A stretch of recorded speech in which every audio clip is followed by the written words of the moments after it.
ஒரு அழகான ஒரு உபதேசம் அது. ஒரு ஒரு ஒரு கம்பெனியில கட்டுமான வேலைக்காக இருக்கக்கூடிய ஒருவர் எல்லா வீடுகள் அது எல்லாம் இந்த கன்ஸ்ட்ரக்ஷன் எடுத்து கட்டி கட்டி கட்டி கட்டி எல்லாம் முடிக்கிறார். அவர் கொஞ்சம் காலத்துல என்னது நான் நின்றுக்கணும்னு நினைக்கிறார். இருந்து போதும் மாமா நின்றுவோம் அப்படி. அதனால போய் ஆபீஸ்ல சொல்றா நான் என்ன செய்ய போறேன், நான் நின்றுக்கலாம் போறேன் அப்படின்றார். அப்ப அவர் சொல்ல இல்ல நீங்க அப்படி நிக்கிறதா கூட கடைசியா ஒரு ஒரு ஒரு வீடு ஒன்று செய்ய கட்டுங்க, அது கூட நீங்க என்ன செய்யணும் நிக்கணும், கடைசி ஒரு வீடு வேலை சரி என்று சொல்லி அந்த வீட்டை அவர் கட்டி முடியும். கடைசியா தானே கண்ட மாதிரி கட்டி விட்டாரு. விளையாட்டா கதவை போற மாதிரி போட்டு கூரை போற மாதிரி போட்டாரு.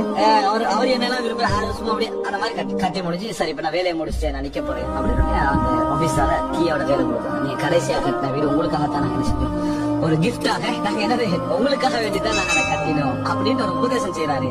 அதாவது நீங்க இன்னைக்கு அல்லாவுக்கு வணங்கக்கூடிய எல்லா வணக்கங்களும் கீ உங்கள்கிட்ட தான் என்ன செய்ய போறது, தரப்பட போகுது. இன்னைக்கு நீங்க செய்யக்கூடிய அல்லாவுக்கு அல்லாவுக்கு அல்லாவுக்கு செய்யக்கூடிய எல்லா வணக்கங்களும் அந்த கீ யாருக்கு வரப்போகுது, உங்களுக்கு தான் வரப்போகிறது. அதை அழகா என்ன செஞ்சிருங்க கட்டி விடுங்க. அதை அழகாக என்ன செய்து விடுங்கள் நம்ம